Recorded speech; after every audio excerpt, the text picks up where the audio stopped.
За сайн байцгаана уу эрхэм мөндөд үзэгчдээ сонсогчдоо. Тэгэхээр Teen Code подкастын ээлж дугаар та бүхэнд хүрч байна. Тэгэхээр студид ирсэн зочдоо та бүхэнд эхлээд танилцуулъя. За тэгэхээр миний баруун гар талд сэтгэл судлалын үндэсний төвийн захирал Уган Цэцэг. За мөн Баянгол дүүргийн иргэдийн төлөөлөгчдийн хурлын дарга.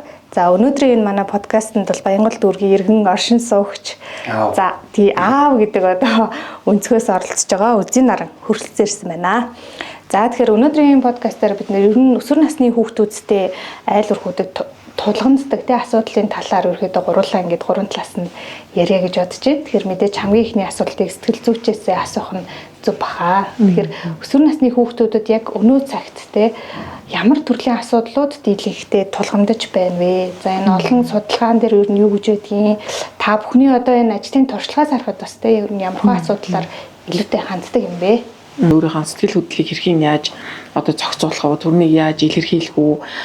Зөвөр яаж тэрнийг тодорхой хэмжээгээр одоо гаргах уу, илэрхийлэх үү гэдэг асуудал маань бол хамгийн нэгдүгээр асуудал. Тэгээд энэ сэтгэл хөдлөлийнхаа асуудлыг ерөнхийдөө зөв илэрхийлж чадаагүйгээс үүдсэн харилцааны бэрхшээлүүд ерөнхийдөө бол нийтлэг байдлаар өсвөр насныхан дээр ялангуяа аав ээжтэйгээ харилцах харилцаан дээр гэдэг ч юм уу, сургууль одоо багш нийгэмтэйгээ харилцах харилцаан дээр, үе тэгнийхэнтэйгээ харилцах харилцаан дээр гэдэг ч юм уу, нөгөө өөрийнхөө дотоод сэтгэлийн яг байдлыг бүрэн дүр ойлгоогүйгээс тодорхой хэмжээгээр энэ маань харилцааны тусгал болж гардаг. Тэгэхээр энэ ерөнхийдөө өсвөр үеийнхний хамгийн одоо гол түлхүү яригддаг асуудал. Энийг дагсан маш олон ийм одоо боломжууд болон бэрхшээлүүд асуудлууд ерөнхийдөө ол үүсдэг ийм үеийнхэн байж байгаа. Жишээ нь та эхлээд манай үзэгч сонсогчдод гэр бүлийнхаа талаар танилцуулаач. Хүн маань одоо 1-р курс. За баг маань одоо 2-р ангийн сурагч байгаа. 2 хүү 2 охинтой. Манай Teen Code ч одоо эцэг эхчүүдэд хүүхдийн кодыг тайлахад туслах гээд байгаа тийм агуулгатай подкаст ч үү.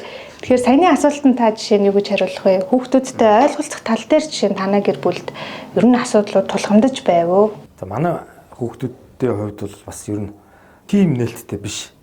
Гэхдээ бол яг өөрхөн яг тулгамдсан асуудлуудаа бол ярилцсан. Тэрнээс одоо сэтгэл зүйн одоо хайр дурлж байд юм уу те шохорхол тэрний талаар бол нэг төдийлөн хуваалцдаг. Гэхдээ бусад нөгөө тулгамдж байгаа асуудлууд анги дотор болж байгаа хүндрэлтэй нөхцлүүд за ангийнхаа хүүхдэд тохиолдож байгаа хүндрэлтэй асуудал тэрэн дээр одоо тусламж өгдөг ч юм уу те энд ингэж ханддаг. Тэгэхээр хүүхдүүдээ бас аль болох нээлттэй сонсож асууж сургалж явах лавлж явах шаардлагатай юм болов. Хүүхдтэй холбоотой асуудал ярихаар ингээд одоо энэ хариуцсан байгууллагууд нь тэгээ эцэг хэн л ер нь болохгүй нэ гэдэг юмыг маш их ярьж байгаа шүү дээ.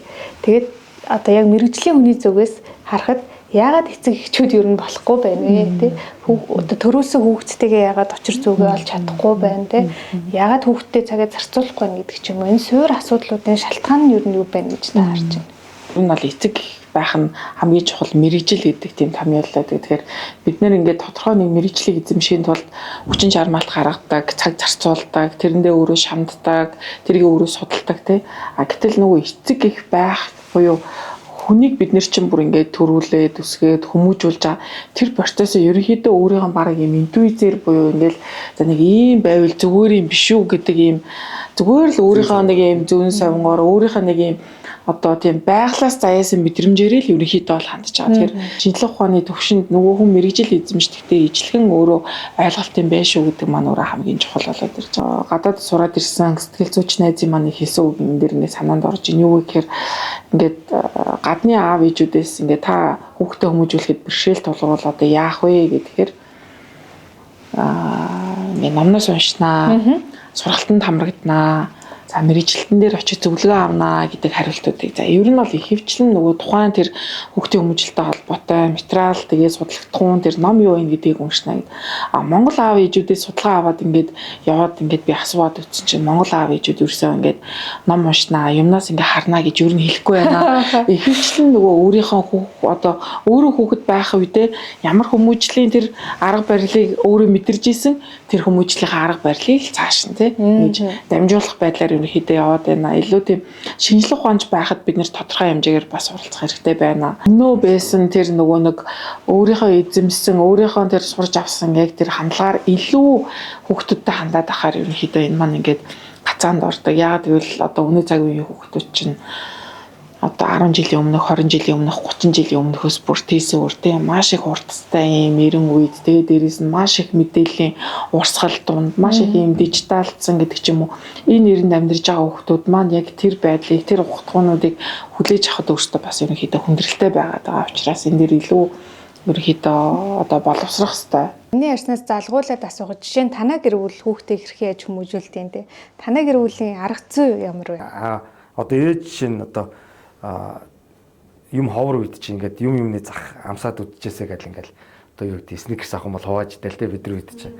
Тийм байсан. Тэгээ одоо ч гэсэн надад тэр бол бас үлдсэн хүүхдүүдэд юмны бас амсуулж. Гэхдээ юмар хитрхи хангалуун өсөхийг бас хүсдэг.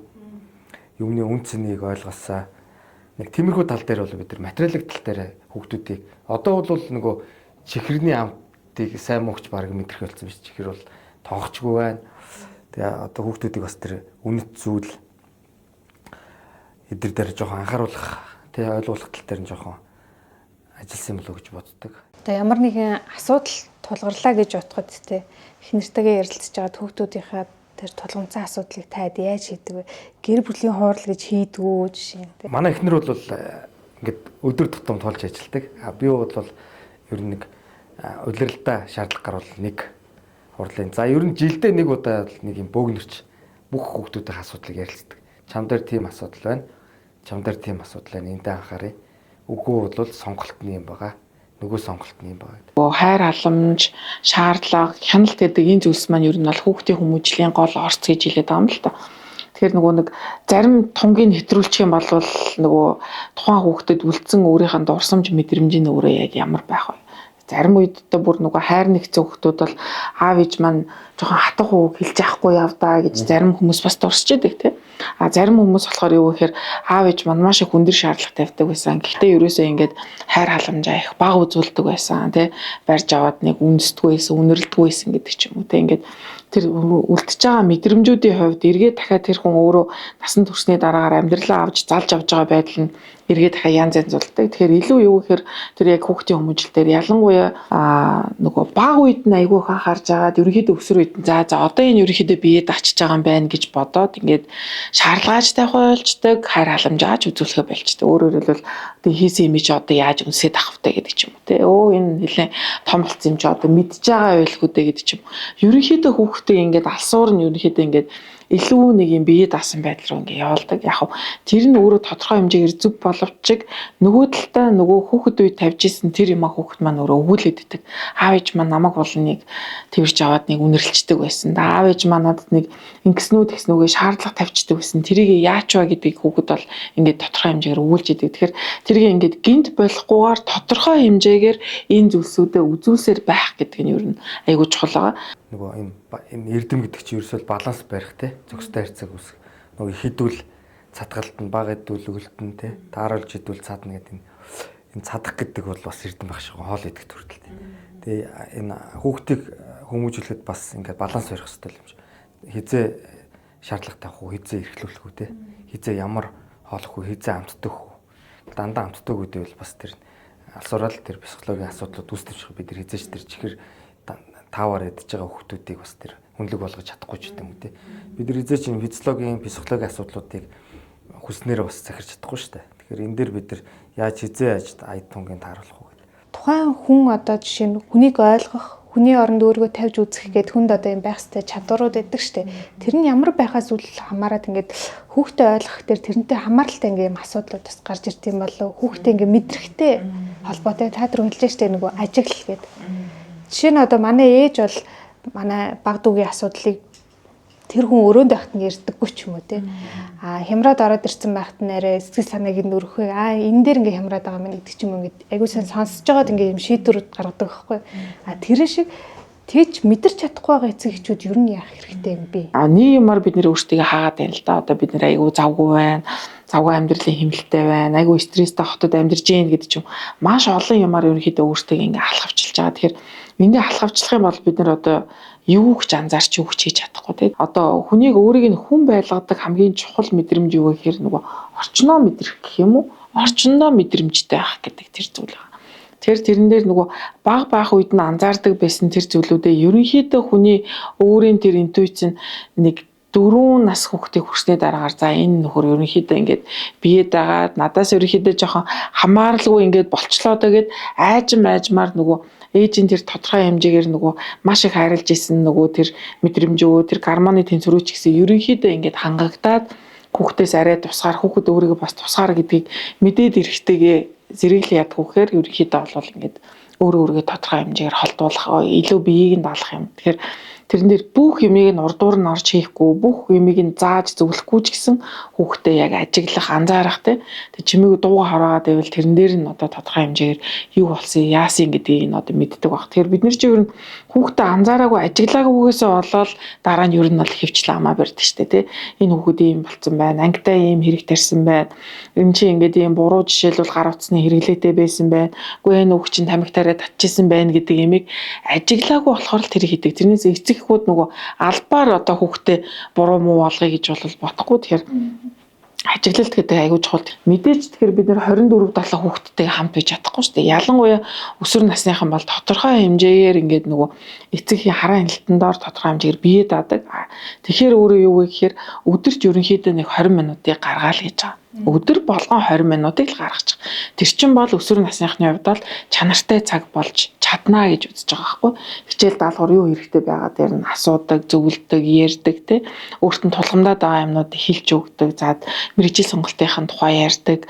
Дотор нь хямраад байгаа юм бол тэрнийг нь одоо асуудаг те. Өдрийнх нь юу болсон талаар ярилцдаг. Эсвэл эргээд дахиад өөрөө хүүхэд байхтай тухайн наснда юу болж ирснийгоо хэлж өгдөг гэдэг ч юм уу те. Тэр ер нь бол их цаг болж чухал биш юм аа.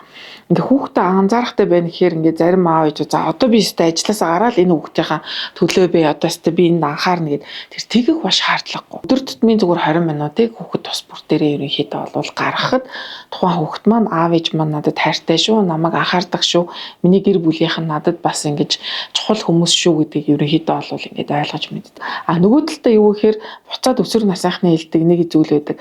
Аав ээж маань өөртөө айгүй утасны хамааралтай. Юм ярихаас суух гэхээр уцаа хараад байдаг, үзээд байдаг, оролдоод байдаг, анхаарал нь төвлөрдөггүй тий. Эсвэл нэг бол зурагт хараад ингээд суугаад байдаг. Яг юм ярих боломж ерөөсөө надад ингээд гардаггүй. Тэгэхээр энээр бас ээж аваад маань өөртөө айгүй мэдрэмжтэй байх тий. Өөртөө тэр нэг утасны хэрэглээгээ зохицуулах, өөртөө буцаад одоо юу гэдгийг амарсан илүү стрессгүй тайван байх үедээ хүүхдтэйгээ тэр ярилцлага хийх гэдэг бол хамгийн чухал үр дүн. Энэ бол өдөрт 20 минут л яхад болчихно гэдэг энэ тэгээд хэлээд байна шүү дээ. Танай гэр бүлийн хувьд чинь яаж чанартай цаг гаргадаг вэ?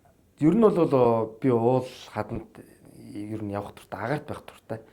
Тийм тэгээд болж өгвөл хагас утсан гэр бүлтэйгээ байхыг хичдэг. Тэгэл одоо том хүүхдүүд бол бас ингээл хичээл сургууль давтлага гэдэг энэ үед нь бол хүчилдэггүй. Тэгэл хүүхд тeenager-үүд чи ер нь тэгэл бас жоохон холдчихгүй л. Ингээд аав хүний одоо нөлөөлөл те хүүхдүүдийн хүмүүжилт эсвэл сэтгэл зүйн одоо тэр байдалд те хөгжилт ч юм уу магадгүй яаж нөлөөлдөг юм бэ? Тэр талаас нь та ярьж байна. Ээж аваарын нөлөө хоёулаа ер нь бол хүүхдийн хүмүүжил төлөвшил цаашдын одоо амьдралд одоо маш чухал. Одоо энэ хоёр баг нь бол одоо чухал. Мэдээж чухал хэдий боловч бас тусын одоо үүргийг бол бас гүйцэтгэж идэг. Ялангуяа аавын энэ одоо үүрэгрэл ялангуяа нөгөө идэвхтэй цаг зарцуулдаг, хүүхдэд анхаардаг аавуудын нөлөө юун дээр илүү гардаг вэ гэхээр илүү хүүхдүүд нөгөө оюун ухааны хувьд илүү одоо өсч хөгжих. Нөгөө талдаа юу гэхээр тийм хамгаалагдсан тайван тухтай мэдрэмжүүдийг ерөнхийдөө бол илүү төлхөө ер нь бол ааваас авч идэг тийм. Илүү тийм одоо арт тал гэдэг юм уу да тийм үгээр ээжүүдийн хувьд болохоор илүү юу гэхээр тийм нөгөө хайрлагдсан гэдэг ч юм уу халамжлагдсан гэдэг ч юм уу би ерөнхийдөө их чухал хүн юм байна би ч бас өөрийн гэсэн ийм орон зайтай бөгөөд бусад хүнд хэрэгтэй юм байна гэдэг илүү тийм сэтгэл хөдлөлийн хувьд ерөнхийдөө бол ээжээс авч байгаа мэдрэмжүүд нь бол юм байдаг. Тэгэхээр хоёр хүний орон зай хоёулаа ер нь олоо зэрэгцэх одоо 50% ер нь бол өр нөлөөтэй. Эцэг хийн хүмүүжлийн арга барил нэг байх гэдэг нэг тийм ойлголт байна. Аав ээж хоёр нь хоёулаа байгаад байгаа хэдий ч нэгнийх нь арга барилаар ингээ хит одоо явдаг. Нөгөөх нь тэрийг үүсгдэг энэ зүйл бол бас нэлийн зөрчилдөөнийг бас ер нь бол үүсгдэг. Эцэг хүмүүжлийн арга барилаа нэг байлгаарай. Битгий нэгнийхээ арга барилыг хүүхдийнхаа дээр гэж жишээлбэл үүсгээрэй гэдэг ч юм уу те. Энэ аав ээжийн өгж байгаа хүмүүжил жишээлбэл ийм аягүй сонин гэдэг ч юм уу те. Эсвэл ээж чинь дандаа ийм буруу юм чамд хэлж яах юм гэдэг ч юм уу ингээд тэр арга барилууд, тэр шаардлагууд ингээ өөр болоод ирэхээр хүүхэд яг хоёр дарахтай хүн шиг болдгоо гэдэг тийм томьёолол ерөнхийдөө бол байдаг. Тэгэхээр ерөөсөө яг энийг ямар ч явдаг вэ гэхээр бид нэр ерөөсөө өдөр тутамдаа яг ийм хоёр дарахтай бол яг хоёр дарга маань надад хоёулаа ингээд өөр ийм одоо асуудал ярьдаг, хоёулаа өөр ийм даалгавруудыг өгдөг болвол хүн одоо яах вэ буюу та яах вэ гэдэг ийм асуудал байна. Тэгэхээр ер нь бол хүн илүү тийм хүчтэй гэж бодож байгаагийнхаа ер нь бол одоо үгэнд орох юм уу тэр даалгаврыг нь ерөнхийдөө бол ингээ биелүүлэх гэдэг ийм бас нөгөө хандлага байдаг. Тийм учраас юу вэ гэхээр яг хүмүүжлийн арга барилыг эцэг эхчүүд нь хоорондоо эхлээ ярих хэрэгтэй. Хүүхдээ нэг нэгээрээ хүмүүжүүлэх биш. За, хоёулаа жишээлбэл яг ямар арга барилаар ер нь хүүхдүүдэд хүмүүжүүлэх юм бэ? Чи юу гэж бодож чинь? Чи ер нь ямар арга барилыг зөв гэж тодорхойлж ийн гэдгийг аав ээж маань илүү одоо нэг нөгөө ярьж эхлэх хэрэгтэй. Тэгээд тэр нь өөрөө хүүхэд баг ерөөсөө хүлд орохоос ахуулаад ер нь бол үсч эхэлдэг. Хүүхэд өөрөө бие дагстай гэж нэг нь үздэг байхад нөгөөх нь бол байнга хараа хяналтандор нөгөөдгөө ингээ аваа явж байгаа хэвээр. Нэг нь хүүхэд анх одоо юу гэдэг бор хоолнд орохдоо анханасаа хүүхэд өөрөө зөв цэвэр идэх хэрэгтэй гэдэг бол нөгөөх нь хамаагүй асгад утгаач хамаагүй одоо идэж болно. Тэгээ эндээс эхлээд өөрөө хүмүүжлийн арга барилын зөрүүнүүд гэдэг юм уу ер нь бол үсэж байгааг аав ээж нэр ерөнхийдөө хоорондоо мэдэрчээдэг. Тэгэхээр хэрвээ тийм зөрүү үсэж байгаа бол за битэрийн яг зөрүү энэ дээр байна. Чи илүү биеийн даалгах гэдэг нь би илүү жишээлбэл ингээ хайр халамжаа үзүүлэх гэдэг. Тэгвэл энэ дундын зэгээ яг яаж болох вэ гэдэг тэр. Тэгвэл ер нь яг ямар арга барилтай байвал тэ эцэгчүүд маань хүүхдээ одоо өөрсдийнхөө хүсэж байгаа тэр хүүхдийг ер нь бий болгож чадах юм бэ тэ. Хүүхдийн хүмүүжлийн эерэг аргын хамгийн чухал зүйл нь юу вэ гэхээр зүгээр эцэг эхчүүдээс ингэ суулгаж чад та хүүхдээ 25 настайдаа ямар хүн болоосоо гэж хүсдэг вэ гэдэг асуулт. За тэгээд тэрэнд аав ээж болгон ерөөхдөө өөрөөр хариулдаг те ийм болоосоо гэж хүсдэг. За тэгвэл тэр хүсээд байгаа тэр тийм хүн болоосоо ихэвчлэн аав ээжүүд маань айгүй бие даасан өөрийнхоороо байдаг те өөртөө итгэлтэй үнэн чудрага нийгэмдээ хэрэгтэй гэдэг хариултуудыг дийлэхтэй хэлдэг. За тэгвэл тийм хүн болгоход та өдөр тутамдаа юу хийдэг вэ гэж сэтгэл судлаачийн дараагийн асуулт байдаг. Тэгэхээр энэ дээр өөрөө юу вэ гэхээр жишээлбэл бие даасан хүн болгохын тулд тодорхой хэмжээгээр тэр хүн чинь нэг юм сонголтуудаас зөв сонголтыг одоо хийх тэр чадвартай ер нь бол бэжиж илүү бие дааж байгаа шүү дээ. А гэтэл юу гэхээр нөгөө багаас нь эхлээд бүх юмыг нь бид нэр ингээ заагаад өчтөг. Энэ цаг уугаарай, энэ усыг уугаарай, энэ хоолыг дээрээ те энэ өмдөө өмсөөрөө, энэ аймсаа өмсөөрэй гэдэг ч юм уу. Энэ гутлаа өмсөө гараарай. Тэгэхээр хүүхэд маань өөрөө ямар нэгэн юм юмыг тунгааж шүүхгүйгээр зүгээр ингээд шууд автоматар л тэр үйлдэлүүдийг ерөнхийдөө ол хийж байгаа. За тэгээд жоохон том болоод ирээд нэг юм 9-10 настай болоод ирэхээр чи юмаа яагаад сонгож чадахгүй байгаа юм бэ? Яагаад өмдөө зөв өмсөж чадахгүй байгаа юм бэ? Яагаад заавал хүнээр хилүүлж ийж энэ одоо цамцыг өмсөд байгаа юм бэ гэдэг ч юм уу те. Тэгэхээр ерөнхийдөө бол хүүхэд өөрөө багаасаа тодорхой хэмжээгээр хамгийн багадаа 2 зүйлээс тэр сонголтыг чадварыг нь бүр ингээд бага наснаас нь 2 наснаас нь эхлээд тэрийг ингээд хүүхдээр өөрөөр нь сонгуулад ингээд тэгээд тэр сонголтынхаа үр дүн хүүхэд өөрөө тодорхой хэмжээгээр бидэх хэвээр. Бид нар чинь болохоор юу вэ гэхээр эрсдэлд орохоос нь хэд их халахвчлаад одоо уулын үрэг үүх юм бол гүйж болохгүй гэж зогсоочдөг тий. Тэгэхээр хүүхэд өөрөө тодорхой дуршлагыг авч иж юм уу өөрөө тодорхой хэмжээгээр нэг юм бүдрээд унсны дараа гүүх чинь өөрөө юмны уруу гүйж болдгоо байна гэдэг мэдрэмжийг болно авч. Тэгэхээр бид нэр өөрөө юу гэхээр тэр сонголтыг хийх боломжийг нь бүгднийг нь ерөнхийдөө бол юу вэ гэхээр одоо үлдээгээд хангахгүйгээр л ер нь бол бүх юмыг л нэг ингээ вакуумжуулаад замыг нь хит засаж өгөх гээд байгаа. Тэгэхээр тодорхой хэмжээгээр энэ сонголтууд ер нь бол байгаа шүү. Энэ сонголтоос хүн тодорхой хэмжээгээр бас тэр зөвийг нь сонгох юм бол илүү бие даасан хүн болно гэдэг ч юм уу тий. Бусдаа одоо сайн харилцдаг, нийгэмдээ сайн харилцдаг хүн бол хүнээс нэг асуулт асуудаг тий. Тэгээ нэг монголчууд соёлоод шүү дээ. Хүн ороод ирэхээр сайхан мэдлжээ, хүндэлжээ, аяах цаа хийгээд өгжээ энэ төр гэдэг чинь ерөөсөө нийгмийн харилцаанд бэлтэж байгаа айгүй том шалгуурууд байгаа. Тэгэхээр бид нэр ингээ академик мэдлэгээр бол аав ээжүүд маань харьцангуй хүүхдүүдэд ингээд хангах, хүмүүжүүлэх, тэр сургах одоо нөхцөлийг одоо яаж игээл бүрдүүлж ийн л да. Гэхдээ яг нөгөө нэг хүн ба хамгийн наазах юм бол мэдлэгээс эхэлж байгаа шүү дээ тий.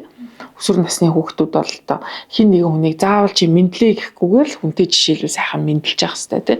Нүдрүү нь хараа мэдлж явах хэрэгтэй. Тэгэхээр энэ бол өөрөө хүн байх юм буюу нийгэмтэйгээ харилцаж байгаа, холбоо тогтоож байгаа хамгийн ихний зүгээр юм шалгуур үзүүлэлт.